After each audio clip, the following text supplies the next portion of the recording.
You can easily blame your company for a lot as well. But oftentimes it's you just did not want to get off the couch, or you just like beers too much. Ignition sequence start.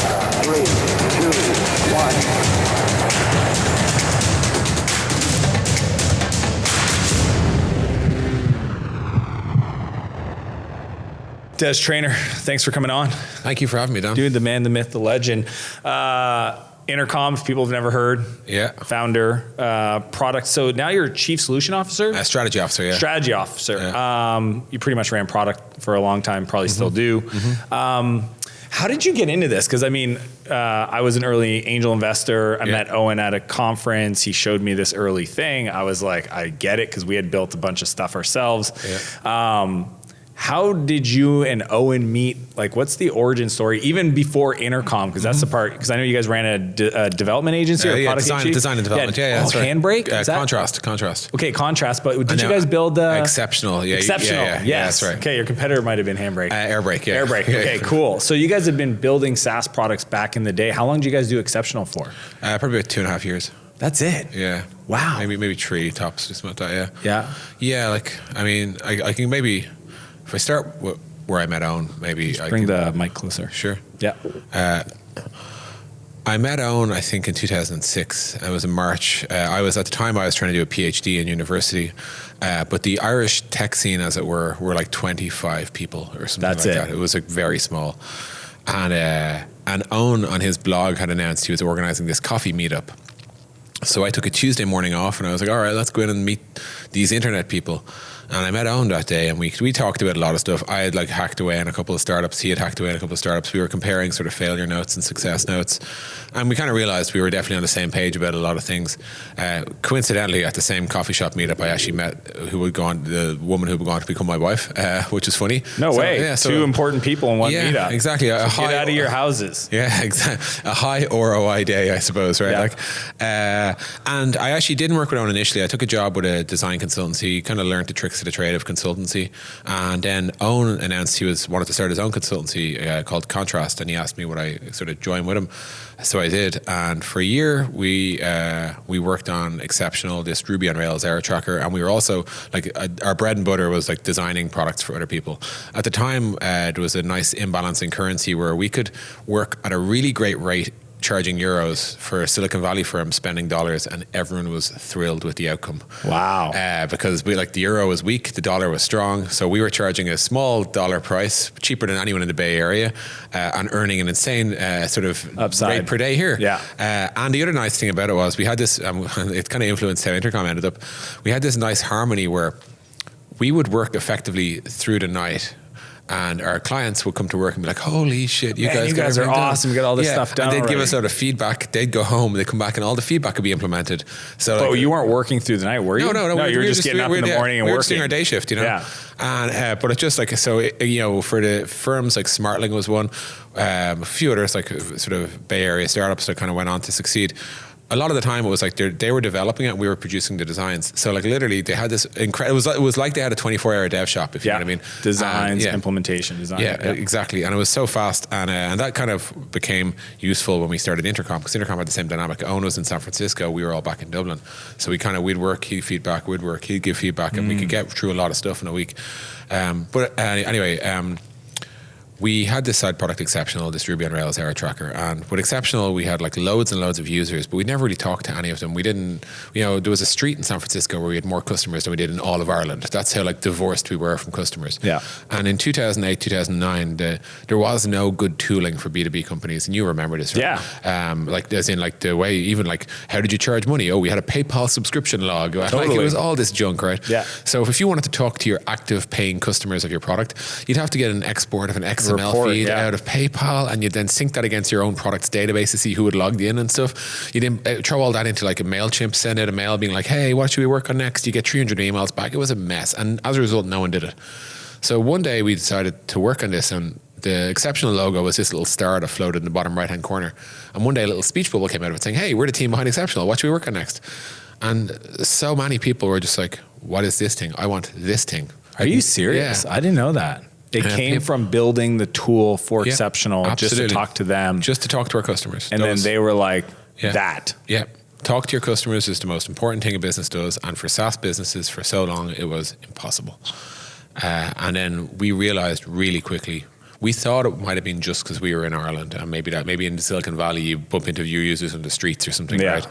But that turns out that wasn't true. Everyone had this universal problem. Everyone had this problem, and it was a big problem, right? It was the opportunity to solve it was huge. It was so much clearly bigger than Ruby on Rails exception handling. So we sold off Exceptional, went on to become a part of Rackspace. Next thing we had this like lump of JavaScript. And we were like, right, what do we do with this? So we better quickly establish a company around it. And we had some money from the proceeds of the sale.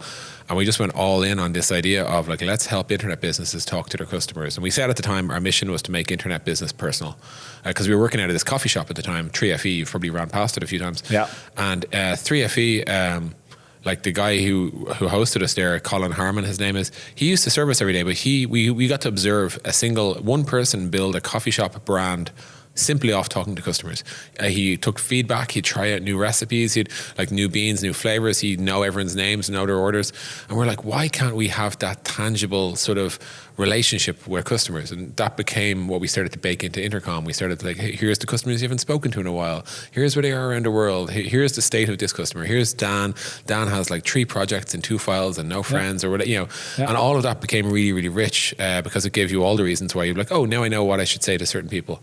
At the time, like it wasn't like today you call all this, behavioral marketing automation and all. We have all the new buzzwords that like Forrester would invent for the terms in the late years that would follow. Put you in a quadrant. Yeah, exactly. But at the time, it just felt like our job was make it really easy to have good conversations with good people and give people give them all the relevant information so they can talk about the right stuff. And that was like the thread we've been pulling for like 8 years now. Now, one thing I've seen you Des I think it was 2009. I went bachelor party for Ethan and O was there, and there was a conversation around like, what are we, right? Because there's like this support tool, there's this marketing automation tool, and even, arguably a lot of people said online, like the pricing was a little hard to understand for a while. How did you guys, because it's also fascinating though to watch like staying true to that, being okay that it's not perfect. And I've seen you talk a lot about like how to prioritize product roadmap, et cetera. Like, how did you guys move through that and think about it back then? Because I feel like there's a lot of founders out there today that have these products that have distinct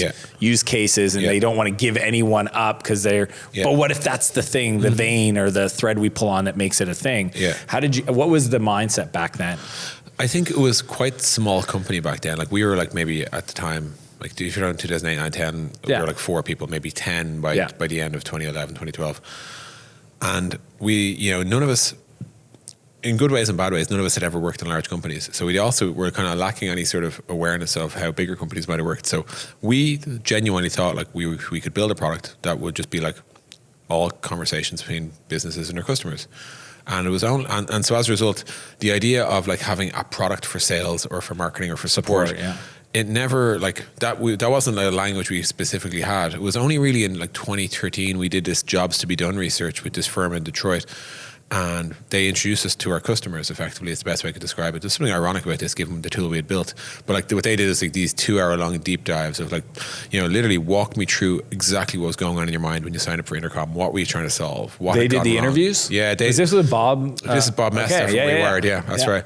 And it was then like that we realized, 2 things came out. One was like there were 3 very different paths into Intercom, support, marketing, and sales.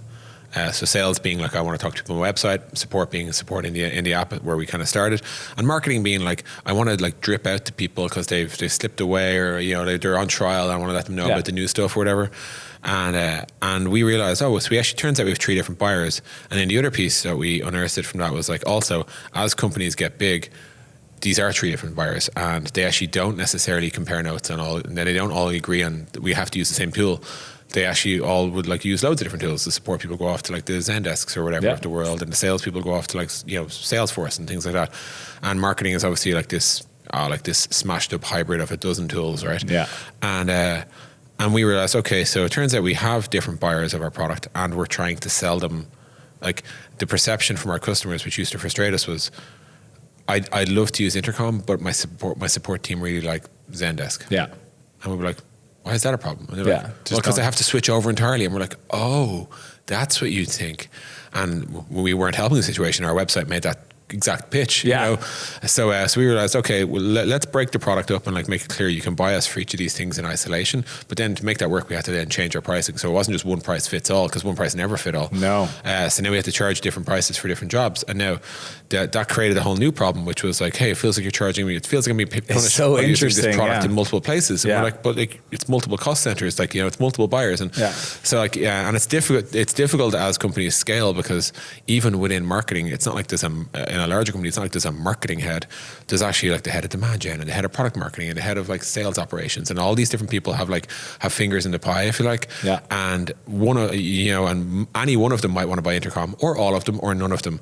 And one of them might have the veto power to block. So you have all of these new dynamics that we had to learn as we were kind of rolling out our packaging, which was to basically say, we want people to be able to buy the pieces of Intercom they want. And we don't want them to have to adopt all of the cost or all of the product. Yeah. But if they decide to start using something later, we should profit off that too. Yeah, make it easy. And like to balance that whole transition, like, well, it proved to be very hard, and that's where a lot of the sort of confusion around the pricing came from. Yeah, and I mean, how many times would you say you guys have iterated around packaging and pricing since 2014? And so you're saying you guys went for 4 years of just saying this is the problem we want to solve in the world. Yeah. And it was 4 years in-ish that you said, hey, let's figure out what are the jobs that need to be done from our customers' point of view. I'd say 3 to 4 years, yeah. Yeah. And I think, the light bulb moment was basically there's different types of customers here with different goals, in a sense. Like sales and marketing they only care about upside, and whereas support costs, people generally tend to want to minimize costs, and their goals for the product are different as well. So we had to, and like that clarity also let us start making product development choices in different directions. That's where I want to go next, because to me this is it's hard when you have 3 distinct kind of products. But on the pricing and packaging, because I know a lot of people use you guys as they're like, this is how Intercom does it, so we're going to do it that way, right? Where you had like the meter slide and it gives you some.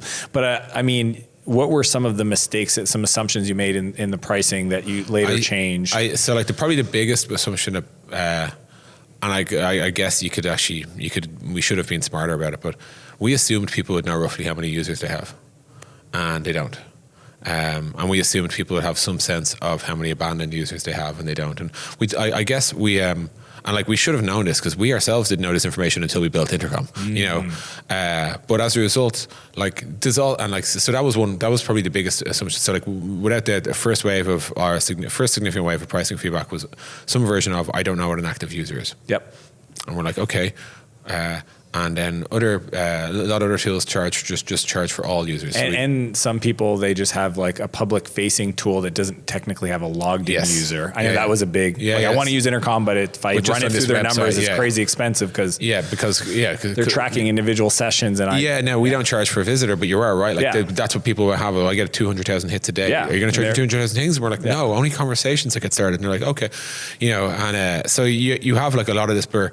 There's also there's some things people don't really know how to put a price on. So like, people want to store hundreds and thousands of leads in Intercom who don't use their product, and they want to reach out to them and mail them, but they don't value them the same way they value active users. I think for a good reason, because they're not as valuable. Yeah, well, they're not paying yet. But for us to make this work now, we need to create a new type of user, which would be a dead user. So if you can imagine this, you'd have like active users and there's a fundamental axiom here, which is you can have simple pricing or you can have effective pricing, but you can't have both. And I really think I think in trivial product domains, yes, you can, like a to-do list, you could charge per item or something like that for sure.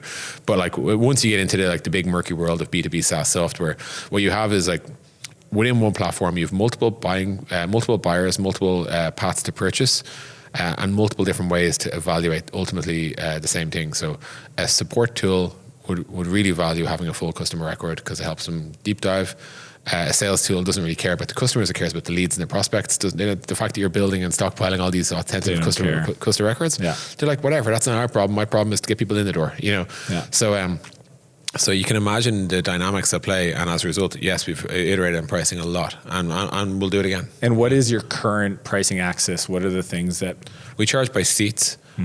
which is how many people do you want to have talk to customers. Generally speaking, that works because people roughly know how many they're going to hire. Yeah. They can answer that question. Yes, they can. And then we charge. If they don't, they have bigger problems. Yeah, for sure. You don't know how many people you have in your team. Yeah. And then for some of the tools, we also charge based on how much conversations you want to start as well, because Seats wouldn't work if it was just a marketing product, because you have one person sending 9 million emails. Yeah. That's, it's not 9 million active users, but it's not one seat either. So we use each of them depending, and then we have add-ons as well. So we have a product tiers add-on, an answer bot add-on, custom bots add-on, where you can build your own chat bots and stuff like that. And each of those are incremental figures as well. Yeah.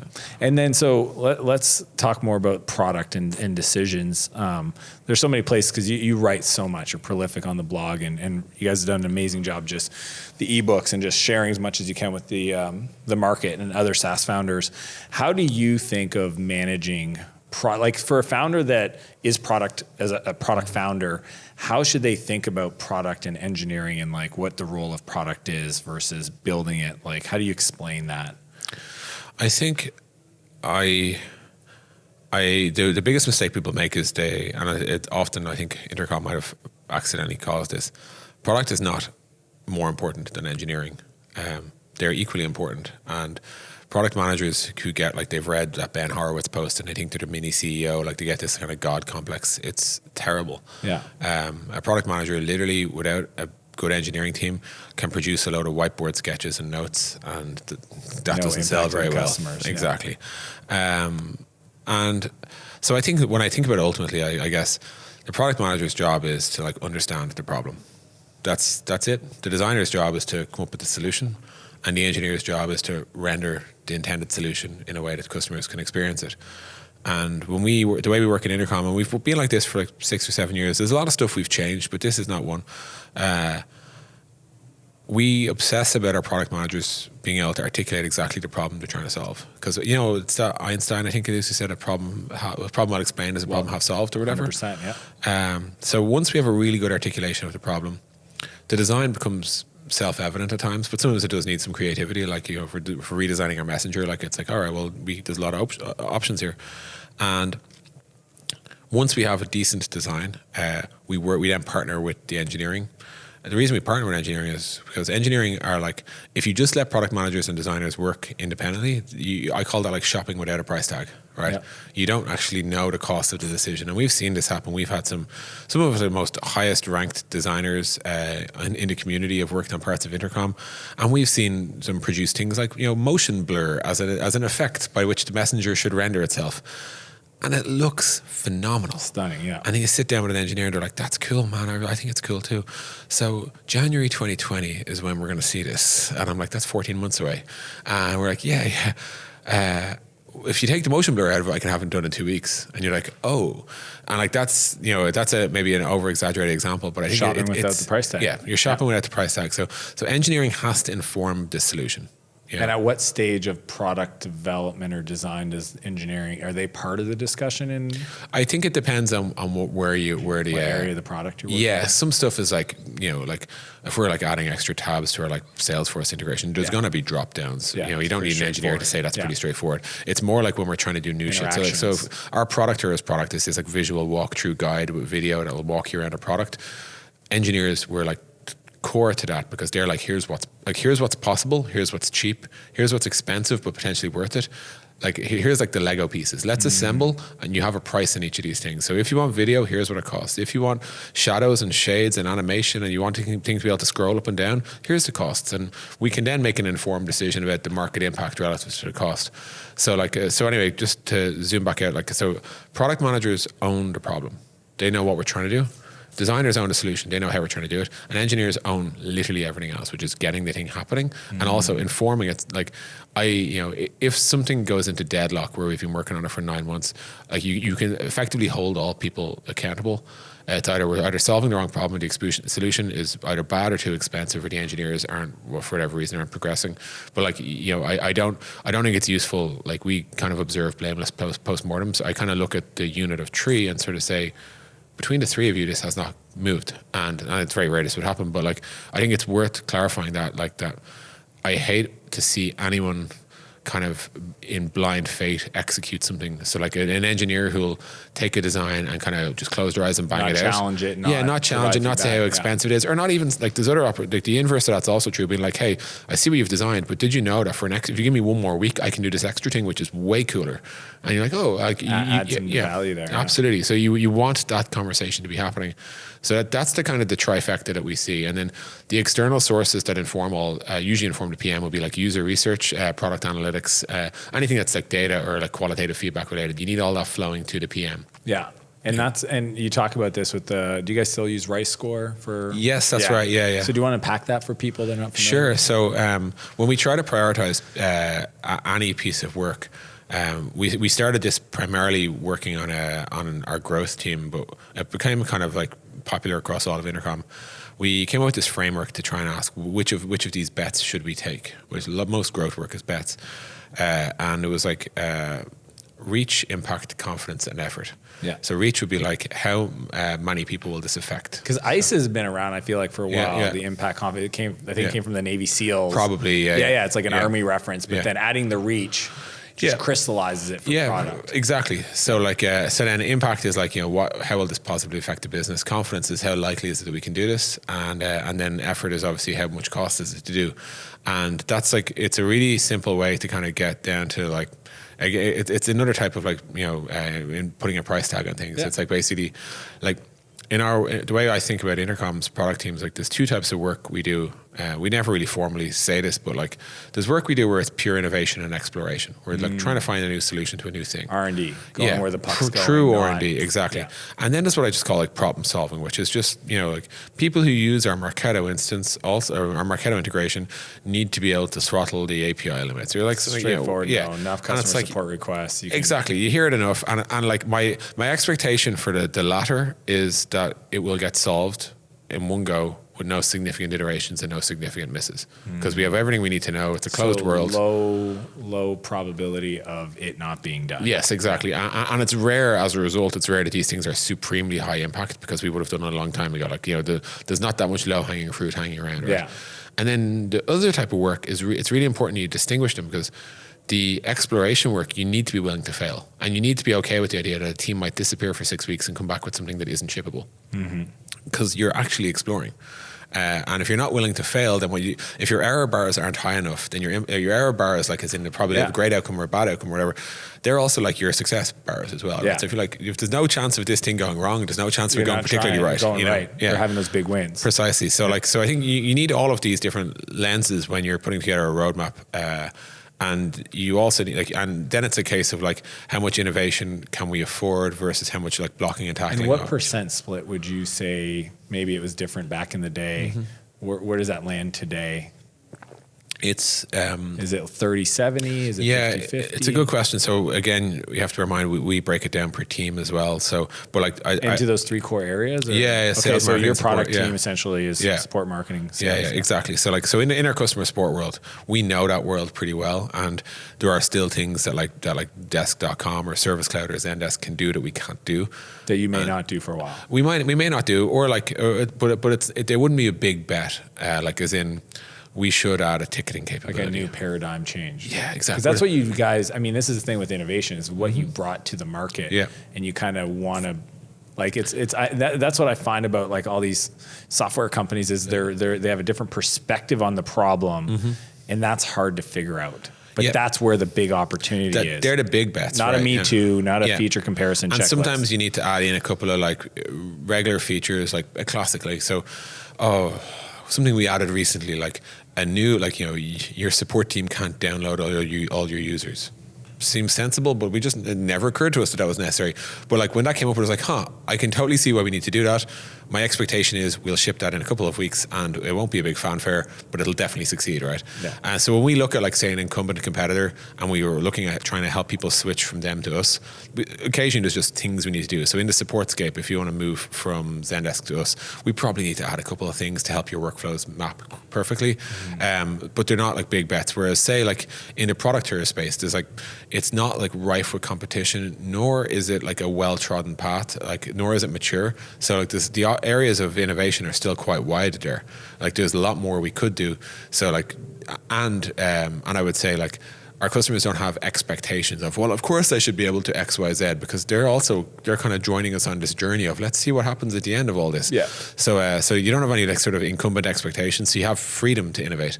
Whereas in other areas, you're like, oh my God, you call yourself a help desk, but you can't merge tags or whatever. Yeah. You're like, okay, I guess we should have the merge tags functionality, you know, that type of thing. So I'd say the cocktail of like innovation versus like the blocking and tackling or whatever kind of changes for each product depending on where they are and what they've recently launched. Okay. Yeah. So it could be 50-50. It could be 70-30. I mean, like obviously in the early days it was like 90% innovation, Yeah. 10% yes, people need to be able to sign in or whatever. Yeah. And then over time, I think I'd say like we've probably crossed the halfway mark where maybe it's like 70% is like things our sales team need to close deals, things our product team need to to finish off features we recently launched, things our customers are screaming for, things that are prohibiting people from switching to us, and then 30% go do some cool stuff, you know. And do you separate the teams that do that, or do you allow them to round robin? Yeah, I think you rely on the product manager or the group manager for each area, and you don't give them that direction. You tell them like, be a good product manager. Yeah, and that's just part of it. Yeah, and I think it's really dangerous. I've seen friends, actually, I was arguing with a friend recently who creates a special labs team. Yeah, and basically what happens is they're the ones who get to do all the cool work while the rest of you can build Fix this, bugs. create, retrieve, update, delete database junk, right? Yeah, some crazy. And everyone hates that team, and that team, like the other problem is like, not only is it demoralizing for like the vast majority of your workforce who aren't now labs and aren't doing anything interesting by that measure, this labs team has no touch with reality whatsoever. They're like, we're just going to throw shit out the door and it doesn't actually matter if anyone ever uses it, you know, because like you have to have everyone on the same commercial page. Like there has to be accountability and there has to be results. And I think carving off labs, or like, and you say the same thing with larger companies having a chief innovation officer or whatever. It's like, isn't that everyone's job? Yeah, to be innovative. Yeah, to solve problems. Yeah. You mentioned competition. How, you know, I think it's interesting to see a lot of new players in your space. Mm-hmm. You guys have obviously created a category and they're coming in from different angles. How do you prioritize product roadmap to compete? Like, and have you been blindsided? Like, how do you think of that of like, shit, like all of a sudden now we're losing deals because of this company. And you might, and like, I'm assuming your product roadmap has a, 12-month maybe outlook, and then you got to reshift it. How do you guys think of prioritizing product roadmap, responding to the market, all this stuff? Like, so I think we for the longest time it was just Intercom out there, and then I think I felt like in the space like 6 months, pretty much half a dozen like pixel for pixel copycats 100%, sprang up, right? And I think like they all had different angles and they all had different challenges themselves. Like I think building the piece of Intercom you can see is quite easy, and then the piece you can't see, which is the scalability to send 10 million emails in a minute, to handle like hundreds of thousands of concurrent live chats or whatever, that stuff's actually harder to scale, right? So I think a lot of the direct copycats, they tend to stay bottom of the market doing the tiny sort of things, and then every now and then you get one larger one who actually does kind of move up the market, gets funding, all that sort of stuff. Exactly. I think like for us, I'd say the areas where we were probably most blindsided was areas where we thought like we were listening to our customers and they were giving us feedback and we were working away. They're like, maybe this isn't important, and you're like, and then something new would come up, like a classic one would be like, say, chatbots or mobile or something like that, right? And we're like, oh, well, people never really talked about mobile before. Where's this coming from? And we're like, oh, and it's kind of like you're in this ocean and you look over and you're like, oh, there's another ocean around the corner that we didn't realize, and somebody else has been growing over there. So you kind of have to like work out like, is this a fight worth having? Is this an opportunity worth winning? I think like the one piece of guidance I was given by a good friend when all this started happening was basically, most of the time the reason competitors hurt you is because of what they make you do to yourself. Wow. And I think that was really good advice that we were. That's really good advice. Like we heeded as best as we could, and it's one of those things that even though it's true, it still doesn't hit home enough, right? Like because your natural reaction is to immediately react, to do something, and you're saying trust that to do nothing. And they were saying like, just be chill here, look at your own revenue figures, look at your own customer growth, have confidence in that. Right. Yeah. And I think that was good advice. So as a result, probably the way in which that best informed us was like, we wait now, and we have for the last few years, we only really respond to stuff that our customers or our prospects say to us. Now, there's a good side and a bad side to that. The good side is we are kind of well checked by reality. So you might see someone announce, we've got some AI-powered flip-flop, pixel tracking, audience building, lead generating, augmenting, blah, blah, blah. Yeah. And like you can immediately be like, quick, get the labs team together. We're going to build the AI-powered flip-flop tracking, whatever. And I think... so not doing that is alone a great strategy. Just don't like react to dumb shit. Yeah. But then react when your customers are actually bringing you up on sales calls or feature requesting it. Yeah. Then you're like, all right, turns out we are reaching the same customers and this thing is resignating and we don't have it. And now you have a decision on the table. You're like, do we want to build it? Yeah, exactly. And then there are multiple different sort of playbooks from there. One is like let's directly build the thing that everyone's asking for. Another one is like let's take a step back and work out what are they really asking for. Yeah, what's our take on that? And sometimes they're correct in various degrees. Like when someone says they want a Salesforce integration, what they don't want to hear is no, you don't. What you really want to do is have a better way. And they're like, no, you I literally want a Salesforce integration. Yes, exactly. I'm telling you the thing I want. Please, as in like I actually want a 9mm drill and a 9mm hole, and I've thought about this. That's sometimes customers are actually asking you for the thing that they literally want and will pay for, and any conversation beyond that is out of scope. Wasted, yeah. So sometimes you just need to go like, okay, you asked for this, here it is.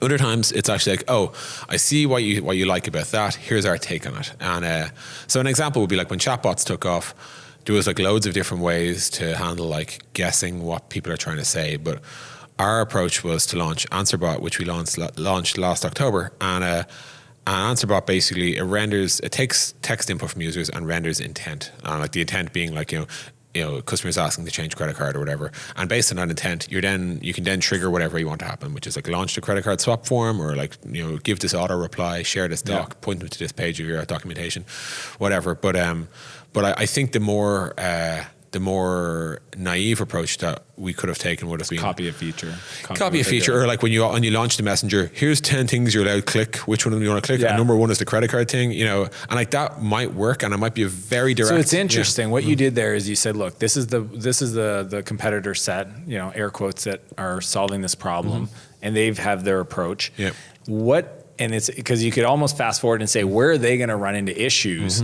Let's just go there, solve the problem this way. Yes, it doesn't have campaign management and all this crazy stuff, but it also doesn't have complexity because that's the only thing they do. And in our product, we do several things. And long term, they'll probably end up here. But that's a bet you guys made. Oh, yeah. That's fascinating. And there's a confidence that you have to have about your own future in a sense to understand. Totally. Like, whenever I see like the super small startups come along and they can claim that they can do Intercom cheaper or faster or with less buttons or whatever, I'm like, you're all going to get here. There's like, it's a nice idea that you could have like a help desk that only has a reply button and a beautiful design and simple things, and it works phenomenally fast. Of course it does. But then at some stage, someone's going to be like, hey, I'd really, really love if I could handle more than one conversation or merge a user or whatever. And next thing you've got options and preferences and settings. And you kind of get all that. So like, I think it's easy to get attracted or drawn or have your head turned by like the younger, simpler version of your own software and be like, man, they're doing it right. But you kind of know that they're going to, like, you weren't irrational when you added this power and to your own software. You were doing what the market wanted.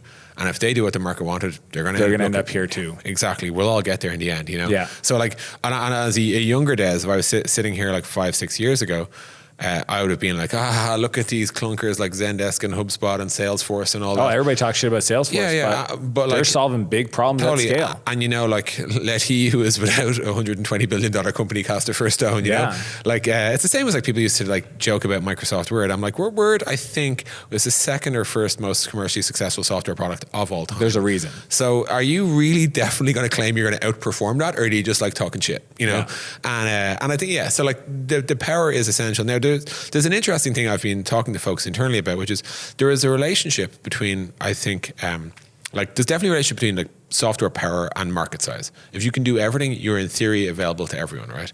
Like we'll do every type of document you want, like, legal forms, whatever, right? Like so Microsoft Word, there's not a thing you can't do in Word, right? And as a result, their addressable market, they could argue, is everyone wants to any type of, exactly, right? And that's a huge market. Now, the problem here is they're not necessarily perfect for anyone, right? So they are the sum of all features, and they have the largest addressable market. The question is, like, they have found a point where they're comfortable saying, like, we're specialized enough. Like, we're not like, you know, architects don't use words to draw plans, right? Like, we have drawn a line somewhere, but it's pretty far down the line. But they're also not like IA Rider or Bear or one of these super slim like note-taking apps, right? And what they're basically saying is like, we have chosen what we consider to be the strongest market impact where we can make the most revenue, hence them being so successful in revenue. All of this comes to potentially a negative conclusion, which is that, like, for software to be largely commercially successful, it almost by definition isn't a perfect fit for a single person, right? So, like, if I build you the Dan Martell email client, that's perfect for you, your font, your typography, your reply style, everything. Workflow automation, all that stuff, yeah. I won't use it. And none of my friends will, none of your friends will, because we're not you. So, like, we have an addressable market of one. Now, the question is, if we start making a few options so that me and you can both use it, we've made the product slightly more clunky, but we've doubled the addressable market. And that's the tension you have between, like, simplicity and sleekness. Like, do we have an opinion on this feature? Or are we going to make it a preference option? Like, I mean, or we're going to do it at all. Yeah, totally. And so then, like, the correlation here is power with, like, I guess, ugliness or preferences or whatever. It all kind of comes together, right? And so when, again, go back to, like, when I look at the younger, more slimline versions of Intercom that are in the wild, I'm like, I hope you are successful enough to grow up and get to where we are, which is all this extra power. And then try to solve problems at scale. Absolutely. And show us how you solve those, because that's the real... Oh, yeah, totally. And we even see it, like, you know, from engineers joining Intercom, they're like, we can't believe you deployed this across a fleet of 300 Amazon EC2 instances. And we're like, you'll work it out, you know? You know, so, like, it's just, you know, these are just the growing pains. And at the same time, I would never discourage the young folks from looking up the market and saying, oh, all those people are idiots, like, we're going to do this so much simpler. That is the belief that actually makes you succeed, in a sense, as long as you're willing to, like, not be dogmatic, and as long as you're willing to actually follow the voice of your customers. And when you think of that, on that, you know, going down that line, you know, looking at how you look at the product and prioritize. So you've got the RICE score, you've got reach, impact, you know, and then you've got the different areas of the business, and then you got this dimension, which is solving problems in a way that is, you know, can address the market from SMB to mid-market to enterprise in a way that's aligned with your product roadmap. Is this the fun part for you? Like, is this what, like, you like to think about, those kind of problems? I think I'd maybe just zoom out, like, one more and actually say what I actually like working on is the system that defines all of this. So, like, what are the inputs that cause the decisions that make us prioritize innovation versus, you know, blocking and tackling or whatever? Like, it's more unpack that a bit for me. Yeah, so, like, I guess any given product team is a function of inputs and outputs, right? Like, and then outcomes. So the inputs might be things like, hey, here's a customer voice report. Here's where we're losing sales. Here's what our product is lacking. Here's known bugs. Here's known quality issues. Here's competitive landscape or whatever. Make a plan for the next couple of quarters, right? And that's the inputs. And as long as they're all good inputs and you have a sane product manager, you should get good outputs, which might be like, here's the tagging feature, the merge feature, the Salesforce integration, and we've done some innovation on the AI bot or whatever, right? And you're like, all right, cool, that's your outputs. And then fast forward like a bit of time, you get your outcomes, which is, hey, churn's down, retention's up, new deals are up, sales lost for product reasons is down, everything's looking good. Okay, so that's a nice little system. That's one team. Now we have 25 teams across, like, foundations, infrastructure, product, etc.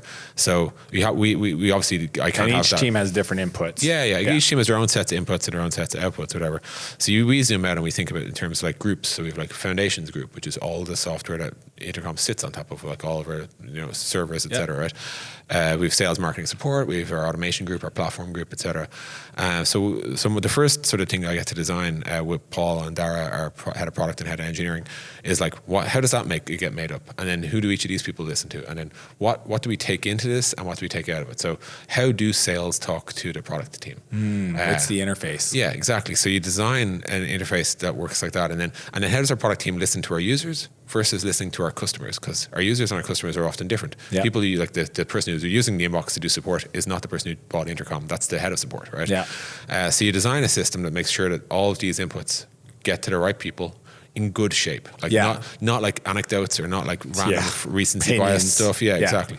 So like you have like to some format that's digestible, that's actionable, insightful. Yeah, exactly. And is that an iteration process? Yeah, and you kind of take a stab at it. Yeah, and it itself is a system. It's like how does, like, let's say we close whatever thousands of deals a month. We probably don't close thousands of deals a month too. Each one of the don't closes, when it's for a product related reason, it throws out a reason. How does that reason get caught and end up in the hands of the right PM who can then make the right decision, which is to either do it or not do it or postpone it or whatever, right? So that's a system as well. That like just that alone. Yeah. So like you realize this is just a recursive systems upon systems upon systems. And if you just sort of zoom out, what you'll just see is a load of input, process, output. It's like a fractal. Yeah, exactly. And you're just working out what bits plug into what bit. And then like the people part of the puzzle is like the system in the middle. So like engineer given a spec will produce code, designer given a problem will produce a solution, PM given inputs will produce a roadmap, a group manager given 7 PMs and 7 EMs will produce this, and you're just trying to look at the whole thing and evaluate it. Like, so oftentimes good people do bad work, but it's because they were given bad data. Sometimes it's because they're not as good as they thought they were. Sometimes they weren't trained properly. Totally. Or sometimes the work was good, but we never advertised it or marketed it, so it didn't get used or whatever. So so you have to, like, even of that, like I often say, like, you have like engagement and you have a product, and engagement of a product produces value. This is another system, right? And value, when monetized, produces revenue. So there's a few different functions there. There's engagement, which is like, how do we get people using our software? There's our product itself, which is what we actually work on, because all we do is throw code onto servers. Everything else that happens is business, like, and then like when we have value, like, hey, people are now better in touch with their customers. How do we monetize that? Well, that's your pricing function, right? That's the packaging conversation we had earlier. And like, there's ways to increase revenue without changing the product. You just up the price, know, and there's ways to increase revenue while changing your product, which is like, hey, if we make this usable in more circumstances, people will add more users or add more seats. If we inform our customer success team better, they'll present the option. Precisely. So we have all of these things or systems, and like most of the time I'm just trying to find either areas to improve in the system or bugs in the system, or like, we lost a customer X because of Y. Why did that happen? And how am I sure? Dig in and work out what, like, should this have happened? And often I was like, we lost them for all the right reasons, because they actually want something that's just not important to us. And we're not going to do it. Yeah, and that's fine. Or we're not going to do it this year, and they needed it this year, and that's just, Is your biggest fear that there's teams working on things that they shouldn't be working on? It's amongst my biggest fears. Speed in general is something I care about a lot. Like just the actual throughput. Just actual throughput. But because when you're small, it feels fast, and then I'm assuming at the scale you guys grow, exactly, it's scary to slow down. And all of a sudden you've got layers. Yeah, how do you guys keep throughput high? So like I would say the biggest bottleneck to our throughput these days is actually our own processes, and that's something we're evaluating right now. Which too is much required documentation, essentially. Effectively, like as in all those inputs for it to get to a PM, like how much work is that, and are each of them definitely worth it? Like so an exercise I've been an playing ROI calculation on interface. And I guess the ROI of anything. So like the ROI of user research or product analytics or like the sales, closed lost reasons or whatever.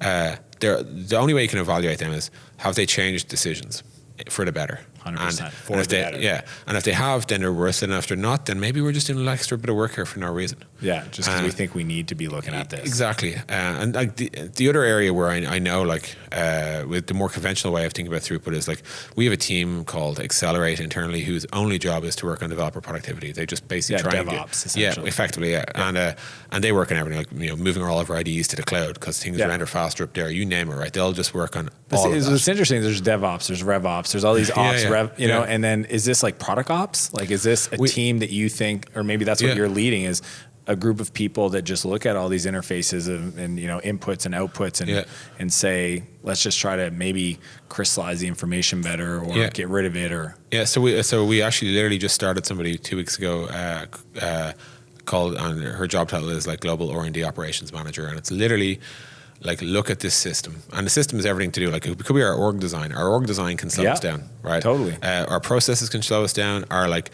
the manner in which we ship, how quickly we can communicate with marketing to tee up and launch. All of these things are just systems that can slow you down. Like, we have a lot of cogs that are, and some of them are fast moving and some of them are slow moving. We have to, like, some of them are critical. Yeah, exactly.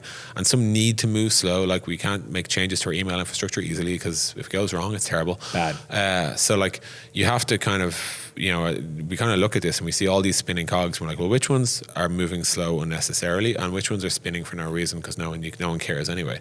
Like if you throw it away, the whole system keeps working, right? Care. Like you turn it off and it's like nobody screams. Precisely. So to your question of teams working the wrong thing, that's what it would net out to, right? Somebody improving a piece of the product that doesn't matter, or somebody producing an input that has never mattered, or somebody like their job could be producing that input. Yeah, and nobody uses it. I worry less about that because like in that case, we're the idiots. Yeah. Like, because I mean, we've employed a good person and they're doing good work. We're not adding complexity to the product. Exactly. Yeah. But like, you still want to, for that person, it must be a pretty boring life to like not just affect the change. Yeah, exactly. Matter. Produce docs that people burn or whatever. Yeah, exactly. Yeah. So that's like when I think about it in the big picture, it's that system and it's the efficiency of that system, and then you can start to have conversations about the ROI of that system itself. Like, so of the tens of millions of dollars we might spend producing software every year, what do we see back and when and how? And do we think we should pour more into this system? Should the system be just turned faster? Should it be slowed down? Like, they're all different sort of meta questions you have to ask about the system then. As a, founder that has, because I'm always impressed with like Owen and yourself that have continued to keep pace with the organization. I meet so many founders that sometimes just don't grow with it. Looking back, the last, 8 years of your personal journey, who have you needed to become, Des, to continue to lead the organization? I think the journey I had to go on, I would say like 8 years ago, I probably felt more of a need to impress and more of a need to be liked. And I think that both of those things can be weaknesses when it comes to making hard decisions. And so I think the biggest transition I had to go through was being comfortable having uncomfortable conversations and being okay with making decisions that a lot of people think aren't okay. And that, like, these are never grave circumstances, but it might be like killing a project or like, moving a team or telling somebody that their favorite piece of work they're not going to work on anymore, they're going to work on something else that's more important even though they don't like it as much. Or and I think like the departure I had to make was like, I had to realize that over time I was ultimately, the old Des was putting like my own maybe ego or need to be liked or whatever ahead of what was actually the right thing to do. And so in a way I thought I was being like kind or considerate, but I was actually being inconsiderate because I was prioritizing me over them. Yep.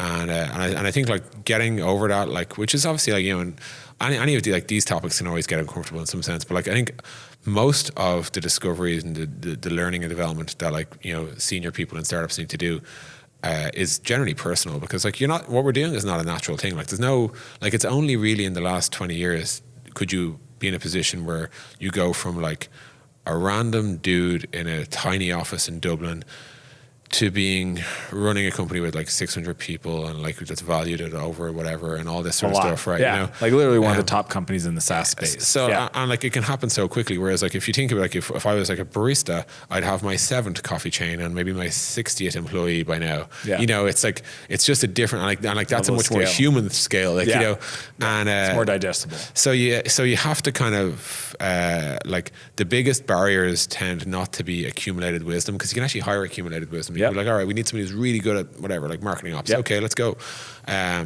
You can like lean into that expertise, but like you yourself have to change. Yep. And those changes are not like you need to read a book about like this. It's like you need to actually go on an emotional journey, mindset. Yeah. And adapt to be the person that the company needs you to be at this stage for where it's at. And like that, like this, and what I shared earlier about like being need to be like that. That's one. There's probably been other ones, but like that's probably the standout one for me. Where like even today, I still feel my old habits kick in, and I kind of have to force myself into being like, actually, hang on, the right thing to do here. You're just uncomfortable saying it. That's different. And I'm like, oh shit, yeah, okay, that is that. So yeah. So you catch yourself. Yeah. That's huge. Where do people find you online, Des? I'm basically Des Traynor on most social networks, whether it's Twitter, Gmail. And what do you like the most? Twitter? I actually like Strava the most. Cool. Genuinely. Strava. How new is this, the running journey or the fitness? Yeah, good question. I think 2.5 years ago, maybe being a founder is an unhealthy thing at times. I mean, that's my biggest thing is, just because the work I do with founders essentially have biometrics and business metrics. Yeah, I literally have a full-time nutritionist that monitors body fat of my clients because I don't think it's successful for you to go crush it in business and then totally and pay for it. Yeah, it's just not success. And that's why when I saw you go on this journey, because you have such influence in the space, it's really cool for me because I think it's more founders need to take that priority. I'd never thought about it as being a thing that I should share from influencing positive behavior. I think it's big. I always felt to be kind of like braggy or something, but that's interesting. I guess like so 2.5 years ago, I came home from a conference and I just felt really groggy and shit. And I went to a doctor, and the doctor was like, "Look, there's nothing wrong with you. At the same time, there's a lot wrong with you." And I was like, "What do you mean?" He's like, "Well, there's nothing wrong with you now. Like, as in, there's nothing particularly we're talking about today." Yeah. He's like, "But you're 4.5 stone overweight. You can't run for more than a minute.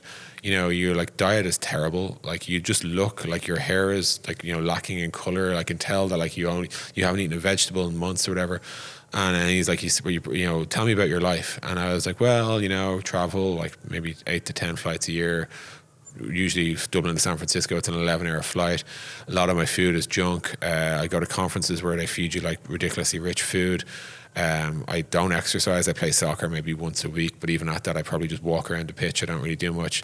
And he was like, right. And he's like, I'm not like here to be your coach or anything, but what do you think about all that?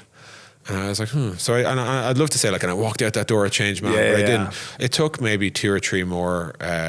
It took me going to a physio at one point, and physio was just like, look, you've a bit they're straight. Physio was just like, look, you've a bit of hip pain, but if you really want to talk about what's wrong with you, and he was just like, you need to be in here like 5 times a week. And I was like, okay.